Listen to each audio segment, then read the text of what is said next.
Afternoon, y'all. It's still Valentine's Day. It's still snowing out. It's still ridiculously cold out.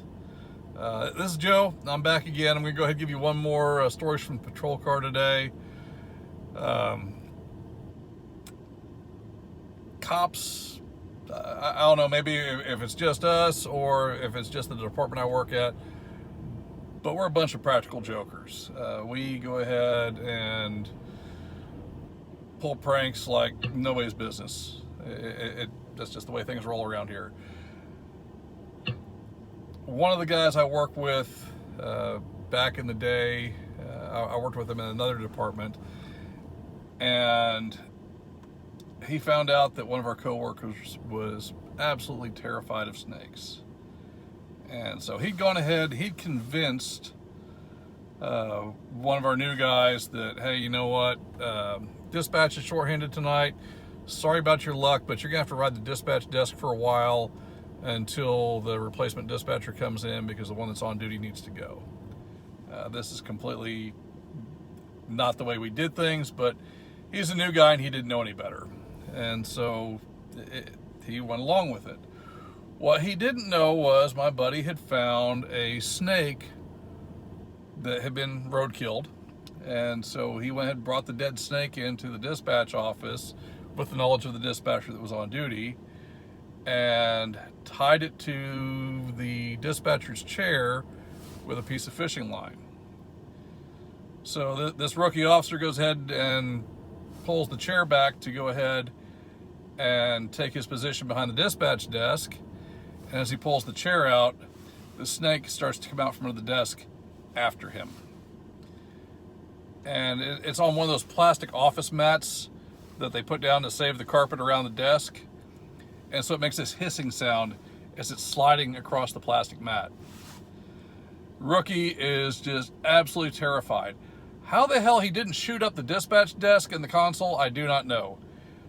He was brain locked on getting away from it.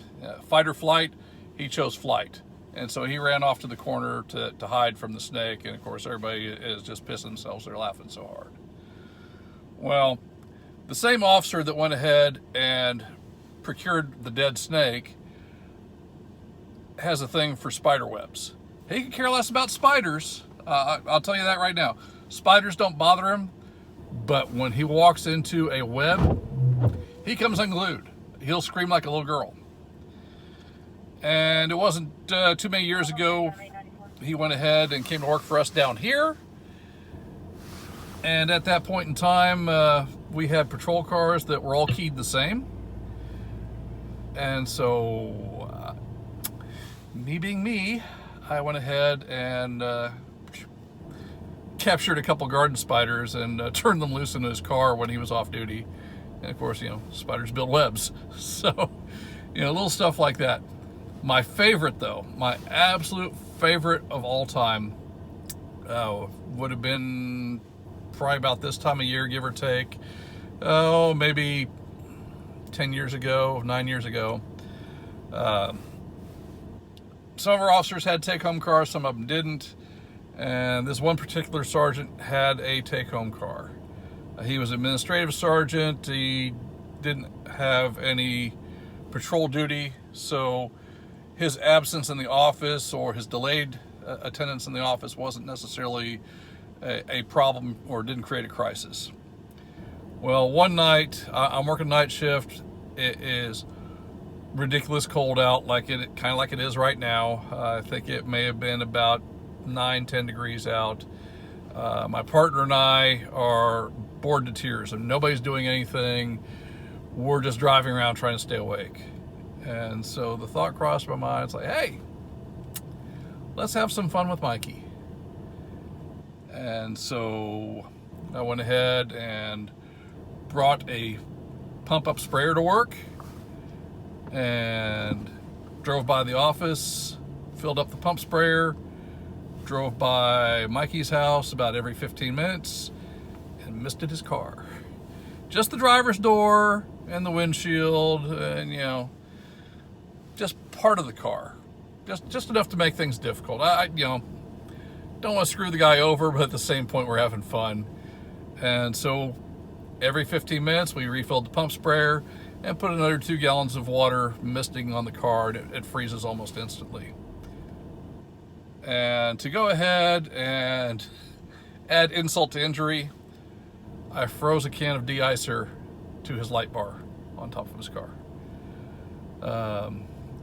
When Mikey came to work, he was absolutely livid. He was perturbed. He didn't know who did it, and he was 9 kinds of pissed off.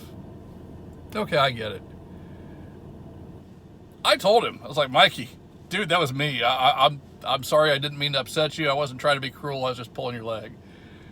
Once he realized who it was, all was forgiven. He thought it was hysterical. He's like, how on earth did you do this? For 8 hours, every 15 minutes, we stopped by and re-iced his car. There was maybe a 1/4 of an inch of ice. And he couldn't figure out what had happened because it was dry that night. It was just really cold. And so here's just part of his car covered in this layer of ice. So anyway, that's my favorite, at least so far. I've still got a few years left to go on this. We'll see what happens. I may come up with something else. Somebody else may go ahead and get me. Anything's possible. Anyway, y'all have a safe afternoon. Stay warm. Be happy. Like it if you like it. Don't if you don't. Subscribe if you want to. Enjoy the rest of your day. And y'all be good to each other. Have a good one.